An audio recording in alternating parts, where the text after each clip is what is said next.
Hello and welcome to the First Impressions video brought to you by MMO Plays. Here taking a look at one of the granddaddies of the MMO genre. Well, the third installment of it, Runescape 3. This is one of the biggies for free-to-play MMOs. It's also playable in a browser if you've got Java or a little client download.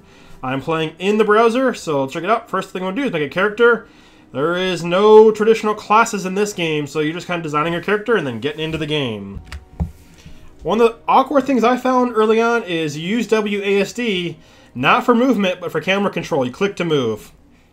Not a huge problem. I will say, as someone who's played MMOs and RPGs a lot for the past 10 to 15 years, this one gave me a little trouble. You'll see many times where the camera angle will just suddenly bounce around. Other than that, it's fairly straightforward, kind of hack and slash. Also, quite a bit of freedom and exploration and a skill-based system that reminds me a little bit of UO. So let's just go and get into the game. Also, voice acting. That's something that actually kind of surprised me. I don't expect to hear that in a browser-based game. Although, RuneScape's been around for a long time, so I guess I shouldn't be too shocked. I do have to say that this looks pretty darn nice, considering I'm just playing in a little Java browser, didn't have to download a client. I was ready to go in just a couple of minutes once I updated my Java. So the combat is pretty straightforward. Your weapon determines your abilities. Right now I'm using a sword, so all I have is melee attacks. You can see I have no special attacks yet. I'll unlock them in a minute. And other than that, combat's fairly straightforward. You have an auto attack, and then of course you have your abilities, which we're going to look at. And then you just hope you don't die. You can use eat food, which you can catch, cook, anything you want. Or actually, part of this intro quest is I go fishing, and then I go to the campfire, cook some fish up, take it with me to a dungeon, so you can eat fish to regain health. Gonna need it possibly. You don't regain health normally, so keep that in mind. Let's go ahead and look at a dungeon and see some of the actual differences in combat and different skills and whatnot. Now, I'm a little ways into the game. I'm working on my first little solo dungeon. I'm actually, I'm already at half health. Like I said, you do not regen. Can I come up to this guy and smack him? Right now I'm using my sword. Right, and you can see I have 4 abilities. I have my 2 abilities, which both are on cooldowns, and then my other ones take adrenaline, so similar to a warrior from World of Warcraft. Adrenaline builds up over time, and then I can unleash a bigger attack. My 1 and my 2 both have cooldowns. 1's a pretty fast cooldown. 2 is a bit of a longer one. It's a bit of a knockback, too, so a little CC in there. Combat at this point, pretty slow paced, but effective. Thankfully, even though I'm low on life, I didn't take too much damage. And I don't have to kill him if I don't want to. I could, well, let's interrogate him. And then maybe I can let him go away as long as he gives me all his stuff. Do I want to do that? You can go ahead and talk to the guy. He's not voice acted, though. He's just ready to die, I think. If you talked to me, maybe I'd have a little more empathy. But no, you're gone. So you kill him, you loot him, and he gives me a bow, which gives me new abilities. Equipping my bow brings up this menu right here, which lets me add new abilities to my hotbar. And again, I can still auto-attack, and then I can add to my hotbar. I have 8 buttons right now, and I can have buttons from different weapons, so something to keep in mind. Now that I got my bow equipped, I can come over here and have a ranged attack.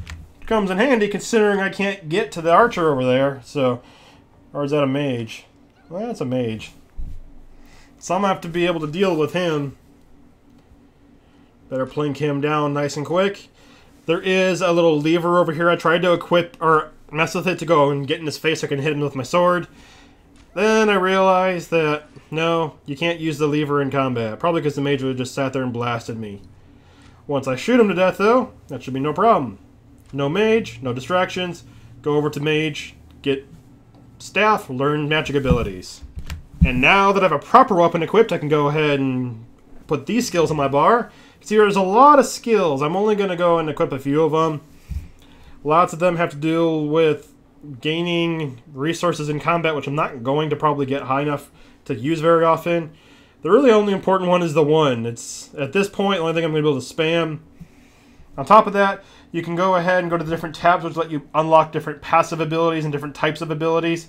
So there's actually, even though it's not really a skill tree, there's a decent amount of customization available, especially for such a low level. I didn't get high level to be able to try out some of the higher end stuff.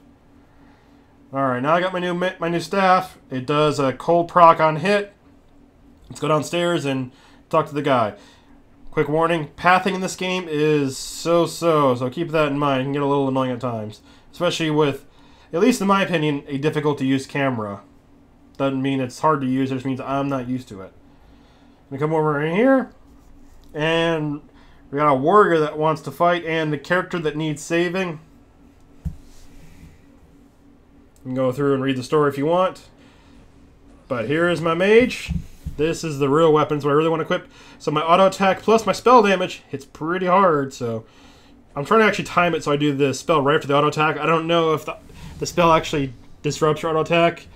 I believe there were games that did that in the past. I think UO was one of them, where people had the thing called the tank mage, and you'd cast abilities right after you hit with your big two-handed weapon.